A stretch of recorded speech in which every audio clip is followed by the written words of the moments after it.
Every time you buy groceries, fill up your gas tank, pay your mortgage, swap a credit card, or wonder why everything feels more expensive, you're living inside a money system that was built after World War II. Most of us don't think about the US dollar when we're standing in a grocery store aisle or watching gas prices change. But the value of the dollar affects more than just exchange rates. It can affect inflation, it can affect interest rates, it can affect oil prices, it can affect borrowing costs, and eventually it can affect your wallet. So, in this video, we're going to follow the dollar from gold to oil to inflation to today's economy. And by the end, we're going to answer one big question: why does the dollar still run the world? And what happens if that starts to change? Quick disclaimer, this video is for educational purposes only, not financial advice. The US dollar is one of the most powerful forces in the world economy. But here's the part that makes this story interesting. The dollar is not backed by gold anymore. It's not technically backed by oil either. Today, the dollar is backed by something much bigger: trust, demand, debt markets, military power, trade habits, and the fact that most of the world still needs it. But if that demand slowly changes, regular people could feel it long before the headlines admit it. To understand how the dollar became so powerful, we have to go back to 1944. World War II was coming to an end and much of the world was preparing to rebuild. Europe had been devastated, Japan had been devastated, global trade needed a stable system, and the world needed a new financial anchor. So representatives from 44 nations met in Bretton Woods, New Hampshire. The goal was to create a more stable global money system after the chaos of war and depression, and out of that meeting came a new arrangement. Other major currencies would be tied to the US dollar, and the US dollar would be tied to gold. That made the dollar center of the post-war financial system.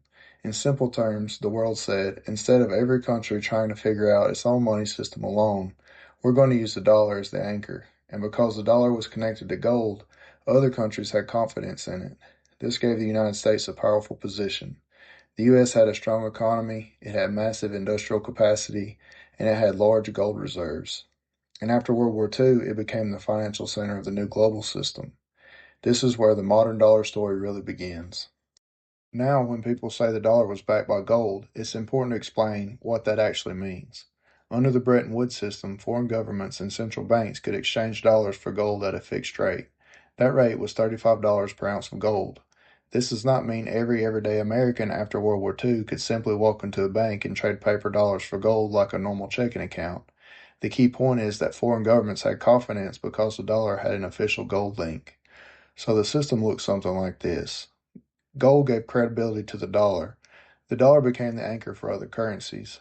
And other countries were willing to hold dollars because those dollars had a connection to gold. For a while, this helped create stability. But there was a problem building underneath the surface. As more dollars spread across the world, countries started asking a serious question. Does the United States actually have enough gold to redeem all these dollars?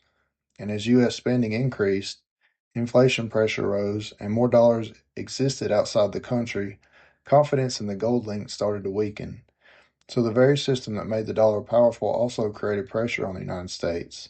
The world needed dollars, but the more dollars that existed, the harder it became to maintain the promise that those dollars could be exchanged for gold.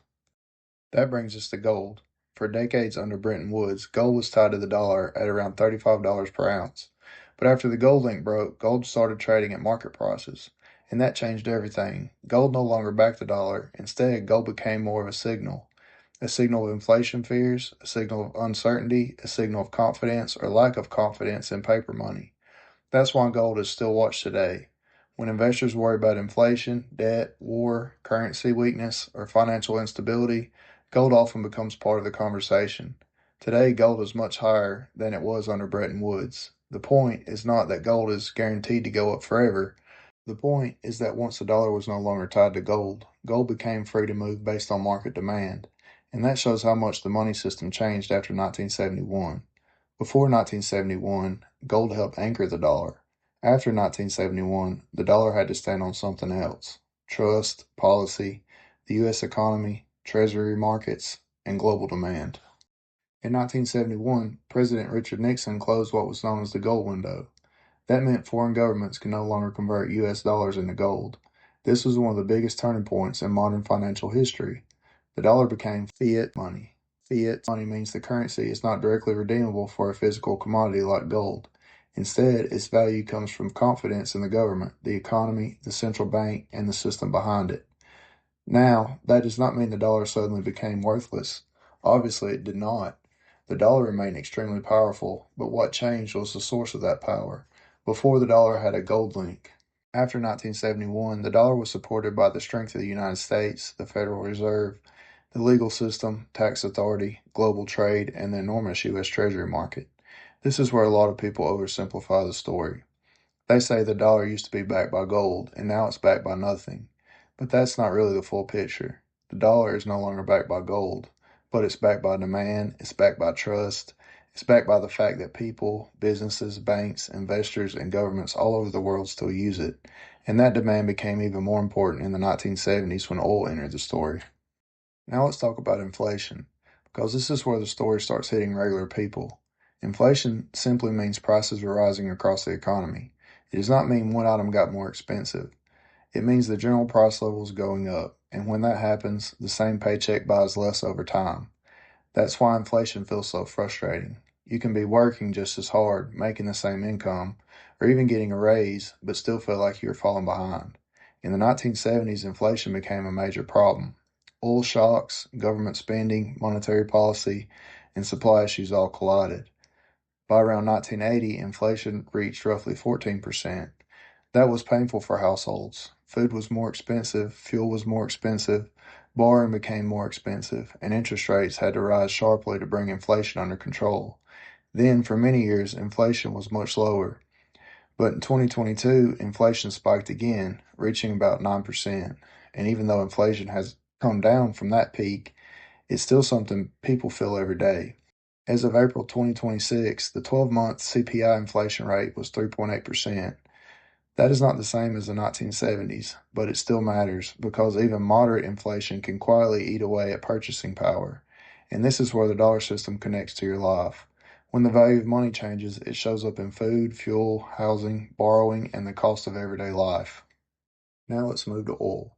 After the dollar was no longer backed by gold, another system helped support global demand for dollars. This is often called the petrodollar system.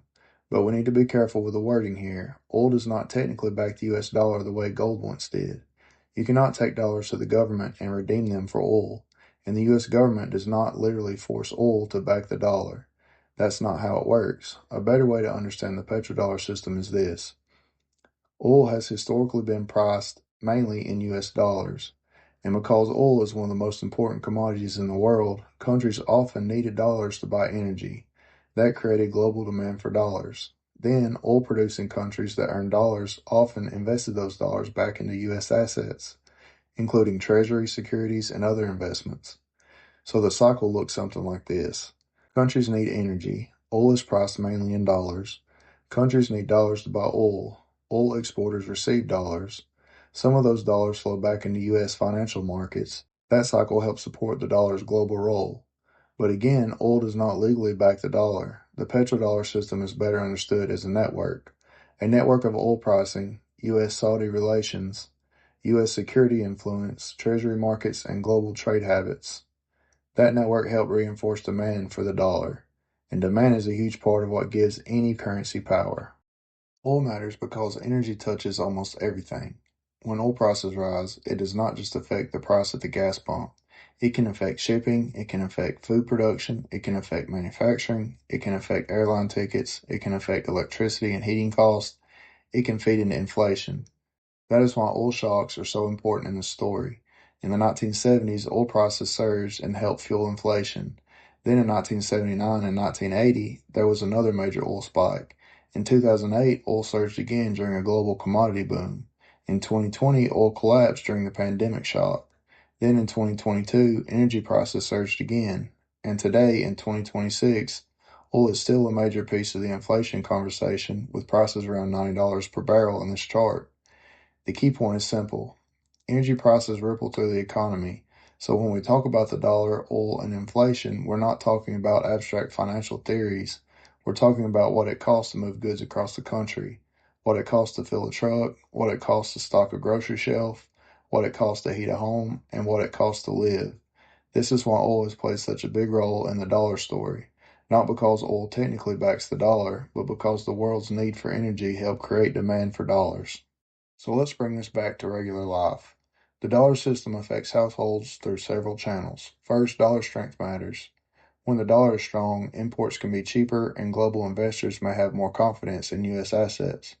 When the dollar weakens, imports and commodities can become more expensive. Second, Federal Reserve policy matters. When inflation rises, the Fed may raise interest rates, and when rates rise, borrowing gets more expensive. That can affect mortgages, car loans, credit cards, business loans, and the stock market. Third, energy prices matter. Higher oil prices can raise the cost of fuel, shipping, food, and production. So when the dollar rates or energy prices shift, households feel it. They feel it in groceries, they feel it at the gas pump, they feel it in rent and housing, they feel it in credit card rates, they feel it in jobs, wages, and business conditions. That's why this topic matters. It's not just about governments, central banks, or Wall Street. It's about how the global money system eventually reaches your everyday budget. So where are we today? Despite all the talk about the dollar losing power, the dollar still runs the world in many ways. It's still the most important reserve currency. It's still widely used in global trade. The U.S. Treasury market is still one of the deepest and most liquid markets in the world. And during times of crisis, investors often still run toward the dollar, not away from it. That's what makes the dollar so powerful. It has a network effect. People use dollars because other people use dollars. Banks use dollars because global markets use dollars. Countries hold dollars because dollars are useful in trade and finance. Businesses invoice in dollars because other businesses expect dollars. This creates a cycle. The dollar is dominant because the world uses it, and the world uses it because it's dominant. But that does not mean nothing is changing. Some countries are slowly diversifying. Some are buying more gold. Some are experimenting with trade in other currencies. Some are trying to reduce dependence on the dollar because of sanctions, geopolitics, or long-term strategy. So the better question is not, is the dollar dead? The better question is the world slowly trying to need fewer dollars than before? This chart is important because it keeps the conversation balanced. The dollar is still the world's main reserve currency, but its share has declined. In 2000, the dollar made up about 71% of disclosed global foreign exchange reserves. By the latest official data shown here, 2025 Q4, that share was about 56.8%. That's still number one by far. The euro is second. Other currencies are much smaller. So this is not a dollar collapse. This is diversification. And that distinction matters. A lot of videos online will make it sound like the dollar is about to disappear overnight. That's not the realistic argument. The realistic argument is that the dollar may slowly lose some of the advantages it had for decades, and even a slow shift can matter. Because if global demand for dollars weakens over time, the U.S. may not be able to borrow as cheaply. Interest rates may stay higher than people expect. Imports can become more expensive. Energy costs could become more sensitive, and households could feel pressure through prices, borrowing costs, and wages. So no, the dollar is not dead, but yes, the dollar system is being tested. Markets also react to this system. Stocks do not move only because companies make profits. They also react to inflation. They react to interest rates. They react to confidence. They react to global liquidity.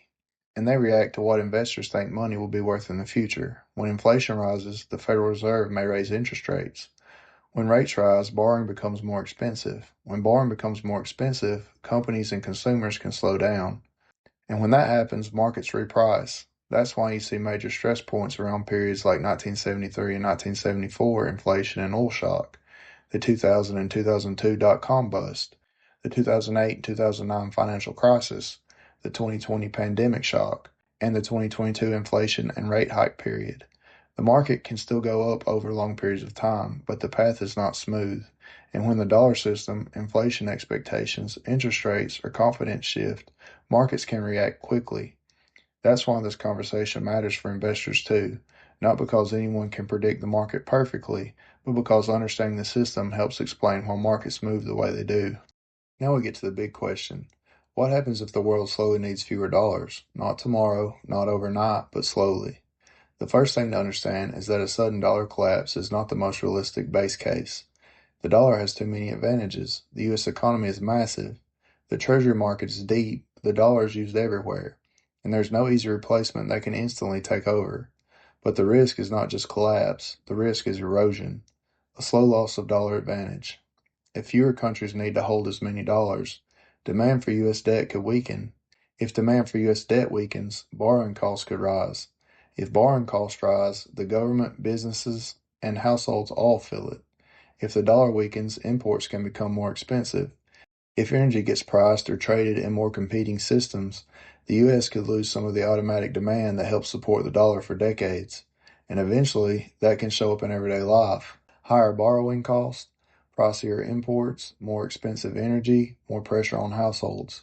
So the real danger may not be an overnight collapse. The real danger may be a slow shift that gradually makes life more expensive. And that's the twist. The dollar does not have to collapse for your wallet to feel the difference. It only has to lose a little bit of the advantage it's had for decades. So here's a simple version.